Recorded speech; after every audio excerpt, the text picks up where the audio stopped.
Shalom, perkenalkan nama saya Sonita Panggabean dari grup C semester 3 Prodi Pendidikan Agama Kristen dari Institut Agama Kristen Negeri Tarutung. Nah, dalam video kali ini saya akan mencoba menjelaskan tantangan pendidikan pada masa pandemi saat ini dan solusi yang diberikan. Nah, seperti yang kita ketahui bahwa banyak sekali tantangan-tantangan yang dihadapi oleh guru, orang tua, peserta didik, dan mahasiswa pada saat ini.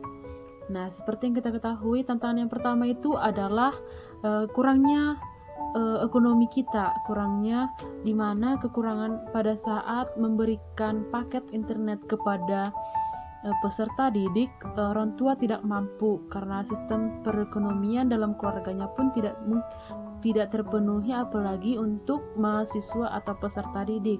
Nah, begitu juga dengan laptop atau HP yang saat ini digunakan dalam proses belajar mengajar pada saat pandemi ini.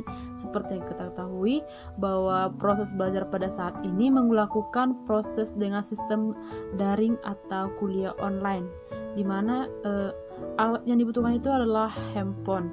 Nah, bagaimana dengan siswa-siswi atau peserta didik yang belum mendapatkan atau tidak mempunyai HP? Seperti yang kita ketahui, mereka akan sangat kesulitan dalam menghadapi sistem pendidikan pada saat ini. Nah, yang kedua itu adalah data atau jaringan.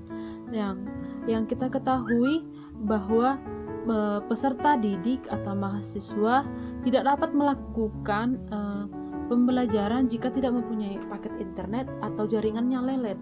Nah, ini sangat berpengaruh sekali pada sistem pendidikan pada saat ini, di mana dengan jaringan yang lelet saja sistem proses belajar mengajar itu akan sangat terganggu.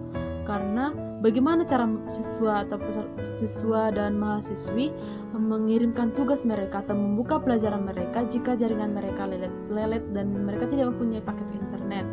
Nah, begitu juga dengan peran orang tua dalam mengajari anak didiknya. Nah, ini merupakan suatu tantangan pada sistem pendidikan pada saat ini. Seperti yang kita ketahui bahwa orang tua kita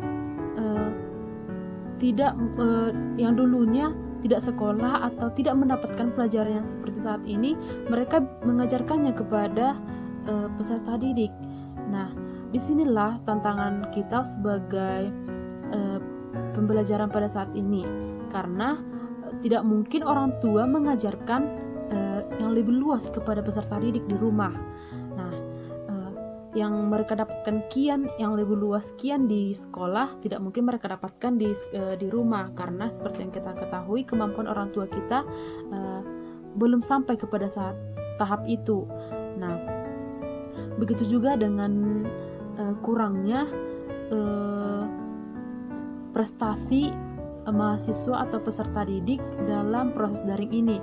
Seperti yang kita ketahui, dengan adanya daring yang dilakukan di rumah atau melalui kuliah online, peserta didik semakin turun prestasinya atau turun dalam hal pada saat guru atau guru mengirimkan atau dosen mengirimkan materi kepada siswanya, tidak semua mahasiswa atau peserta didik mengetahui apa yang dikirim oleh guru dan dosen itu, sehingga itu membuat tantangan baru kepada mahasiswa atau peserta didik. Nah, dengan adanya daring ini, ada juga manfaat yang kita dapatkan, seperti pada saat kita belum mengenal teknologi yang seperti sekarang ini, seperti aplikasi Zoom, Google Meet, Classroom, dan lain-lainnya. Sekarang kita mengetahui bagaimana sistem memakainya dan apa saja manfaat yang kita peroleh dari proses daring dalam melakukan teknologi, sehingga kita tidak ketinggalan dari orang-orang yang di kota yang sudah terlebih dahulu memakai aplikasi seperti saat ini. Nah, solusi yang dapat saya lakukan atau saya berikan dalam sistem pendidikan pada saat pandemi saat ini, yaitu kiranya pemerintah memberikan kuota internet kepada mahasiswa atau peserta didik agar mereka bisa mengakses pelajaran-pelajaran yang akan mereka terapkan nantinya pada saat proses belajar mengajar dengan dosen atau gurunya. Nah, solusi yang kedua itu adalah jika ada teman atau rumah yang memiliki wifi atau temannya yang memiliki kuota internet, kiranya mereka bisa berbagi. Nah, kalaupun tidak ada contohnya teman mereka yang belum memiliki kuota internet, kiranya mereka berbagi, memberikan sedikit, atau mereka memberikan materi-materi apa saja yang akan mereka pelajari sehingga temannya yang tidak memiliki internet ini sehingga dia dapat mengetahui apa saja materi-materi yang dikirimkan oleh dosen atau gurunya kepada mahasiswa atau peserta didiknya. Yang ketiga itu adalah seperti pada saat ini kiranya sekolah-sekolah membuka sedikit ruangan untuk melakukan pembelajaran yang dilakukan oleh seperti anak SD, SMP, SMA yang dilakukan di sekolah, namun mereka dibatasi dengan jumlah yang sedikit.